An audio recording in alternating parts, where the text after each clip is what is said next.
Chapter 2. Maybe she wants something, Brand mused. Aveny's husband leaned back in his beach chair, the wind attempting to ruffle his impossibly thick black hair. I know she didn't say anything, but did she look a certain way? Like, did she look happy or sad or pissed? Aveny considered the question. No, she doesn't look anything. She's just there, watching me. Do you think it has something to do with the skin? He asked. Aveny wasn't sure. There was nothing about the woman that alluded to the skin, except the timing. How likely was it that she'd find a magical sealskin in her grandmother's attic, discover its ability to transform her into a mythical Selkie, and then find a strange woman haunting her dreams for some completely unconnected reason? It seemed naive to think these strange occurrences unrelated. But the real question remained. Who was this strange and entrancing woman? There's something familiar there, Aveny said thoughtfully, but I can't place why. If she is connected to the skin, that might mean we're related. Then something dawned on her with a cold splash of unease.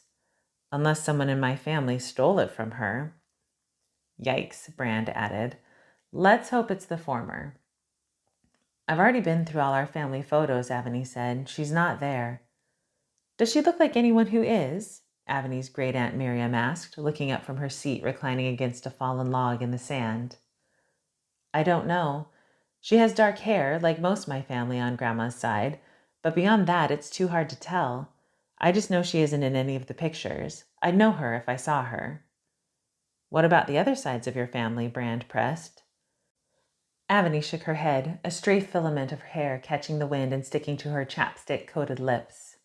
Blech, she spat, detaching the offending strand and tucking it vengefully behind one ear. I already checked. Nothing. Maybe she's not from the past. Maybe she's alive right now and is trying to tell you something, Brand offered. Aveny considered this as she gazed out at the rolling surf. The idea was enticing. Perhaps there was someone out there who could finally give Aveny the answers she so desperately longed for. She inhaled a deep breath of salty sea air. It was delicious. Seagulls ducked and dodged overhead, scanning the shoreline for any trace of a tasty morsel. They'd be fending for themselves today. The cool weather had rid the shoreline of its usual horde of slovenly beachgoers. After a steady diet of discarded Cheetos and unguarded sandwiches, the seagulls were back to foraging for unfortunate shellfish. They seemed particularly agitated about the unanticipated reversal, but for Aveny and her family, the solitude was ideal. Her kids, Tally, Brecken, and Luca, waded ankle-deep in a nearby inlet, jockeying floating pieces of driftwood back and forth across a tiny canal. They laughed and flicked tiny streams of water onto each other, seemingly immune to the icy tinge in the air. It was a Sunday tradition now, this weekly trip to the sea. With each visit, they explored various hidden enclaves along Olympia's slice of Puget Sound. Sometimes they ventured further north. Today, they'd headed west, away from the tame waters of the Sound to the wide expanse of Pacific Ocean surrounding Cape Disappointment. Aveny felt invigorated here, her body imbued with a strange sense of steely-eyed focus and mental clarity coupled with an unhinged wildness that both thrilled and frightened her.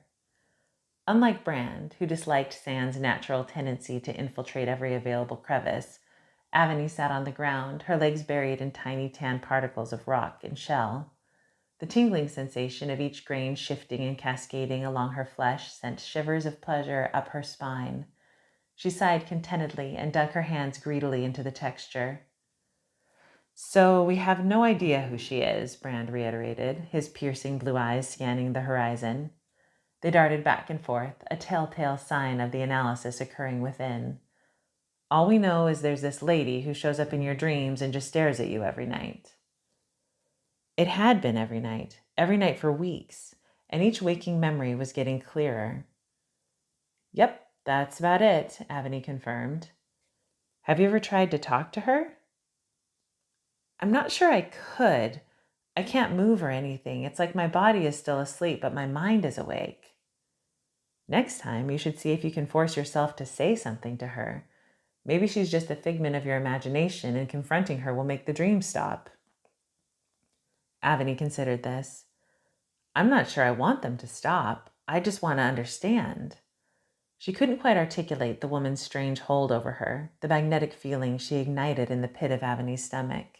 the curious yearning that leapt into her soul with each new encounter. She didn't want the woman to go away. She wanted more. She wanted the truth. She wasn't sure if truth even existed in this midnight fantasy, but something told her there was more to the story, her story. And whatever it was, the woman in Aveny's dream was the key. You know, Miriam added thoughtfully, her gaze locked on the ocean's horizon, in my experience, if someone keeps coming around, eventually they'll tell you why. All you need to do is wait and listen. She paused, then added, unfortunately, those are two of the hardest things a person can do. Aveny nodded somberly. The three of them fell into silence, as if expecting the woman to appear right there on the beach. After a long moment, Aveny stood, the sand running in wild torrents down her legs and pooling in tiny mountains on the beach. I'm going for a quick swim. Are you guys okay with the kids? Brand nodded, a deep, analytical expression still casting its impression on his face.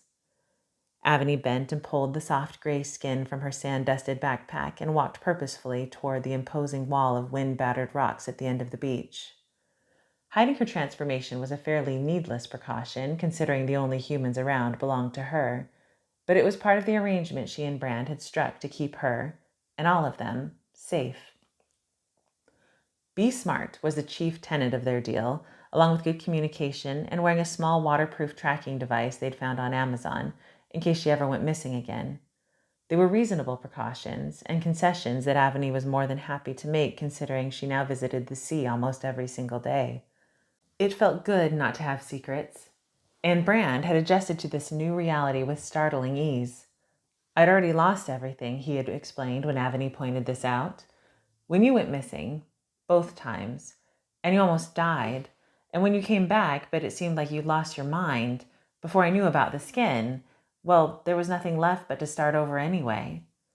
Aveny's heart still sank every time she thought about what she'd put her family through. She should have trusted Brand from the beginning, or at least tried, but they'd made it through in the end, and that was all that really mattered.